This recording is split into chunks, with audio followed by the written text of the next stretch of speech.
Power of compounding is the eighth wonder of the world. दोस्तों ये बात एक बहुत बड़े साइंटिस्ट जिनका नाम है अल्बर्ट आइंस्टाइन, उन्होंने बहुत पहले बोली थी और उन्होंने बताया था कि ये पावर ऑफ कंपाउंडिंग जो है ये दुनिया का 8वां अजूबा है।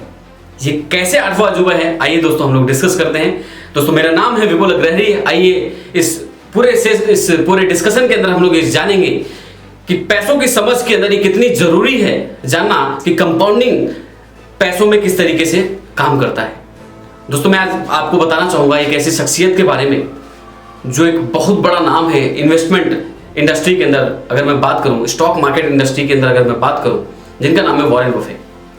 वॉरेन बफे के बारे में बताऊं दोस्तों तो लगभग एक ऐसा व्यक्ति जिसने लगभग 10 साल की उम्र से ही इन्वेस्टमेंट करना शुरू कर दिया था अपने जीवन में, और 10 साल की उम्र से इन्वेस्टमेंट करने से लेकर के 60 साल के जब वो हो गए थे तब उनकी नेटवर्थ लगभग $1 बिलियन को टच की थी। पहली बार उनका जब वो बिलियनियर बने तब वो 60 साल की अवस्था तक पहुंच गए थे।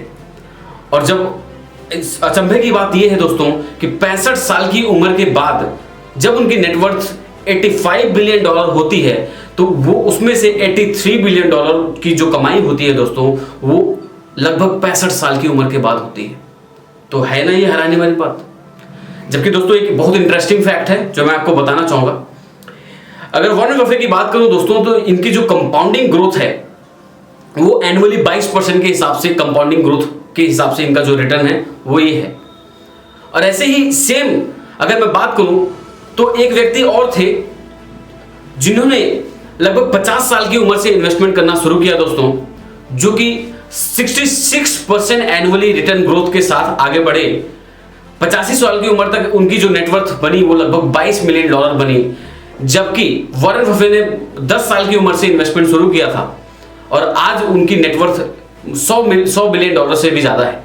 तो ऐसा क्या हुआ दोस्तों, ये मैं आपको समझाना चाहूंगा। यहां पे आपको एक बहुत अच्छी बात समझनी है कि वो व्यक्ति 66% की ग्रोथ के साथ जो आगे बढ़ा वो उसको महज 35 साल ही मिले उस पैसे को कंपाउंड करने के लिए।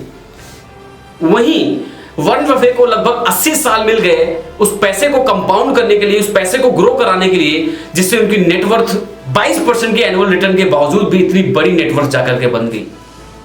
दोस्तों आई होप आप इस एग्जांपल के माध्यम से थोड़ी बहुत समझ आपको मिली होगी। लेकिन दोस्तों आपको एक बहुत ही बेहतरीन सवाल मैं आपसे पूछना चाहूंगा, इससे आपकी क्लैरिटी और ज्यादा इंप्रूव हो जाएगी कि पावर ऑफ कंपाउंडिंग किस तरीके से वर्क करता है। दोस्तों मैं अगर आपसे एक सवाल पूछूं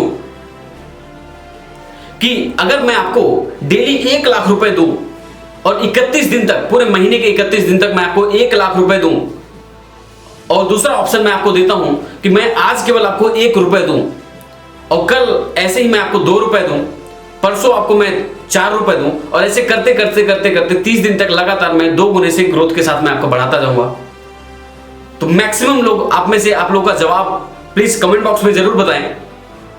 जो मुझे पता है कि मैक्सिमम लोगों का जवाब जो पहला ऑप्शन होगा, क्योंकि उसके अंदर स्ट्रेट फॉरवर्ड कैलकुलेशन है कि 1 लाख रुपए अगर 31 दिन तक मिलेगा तो 31 लाख रुपए हो जाएगा।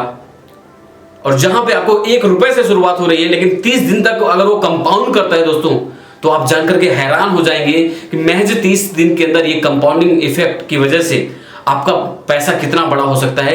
लगभग 215 करोड़ रुपए आपके पास 31 दिन के अंदर आता है। अगर आप इसका कैलकुलेशन सही तरीके से देखेंगे तो 215 करोड़ और कहां केवल 31 लाख, जिसकी शुरुआत केवल 1 रुपए से हुई थी दोस्तों, और जहां पे शुरुआत 1 लाख रुपए से हुई थी। तो इसमें जो आप फर्क समझ सकते हैं कि पावर ऑफ एडिशन और पावर ऑफ कंपाउंडिंग, ये में एक बहुत बड़ा डिफरेंस है, और ये आपके पैसों को, आपकी नेटवर्थ को बढ़ाने में बहुत बड़ा रोल प्ले करता है। और आने वाले वीडियोस के अंदर बहुत सारे तरीके हैं जो जिसमें अंदर आपके पैसे को मल्टीप्लाई करने में बहुत ज्यादा हेल्प करता है पावर ऑफ कंपाउंडिंग। उन सभी विषयों पे हम लोग डिस्कशन करेंगे। तब तक के लिए मैं आपसे विदा लेना चाहूंगा। Thank you so much.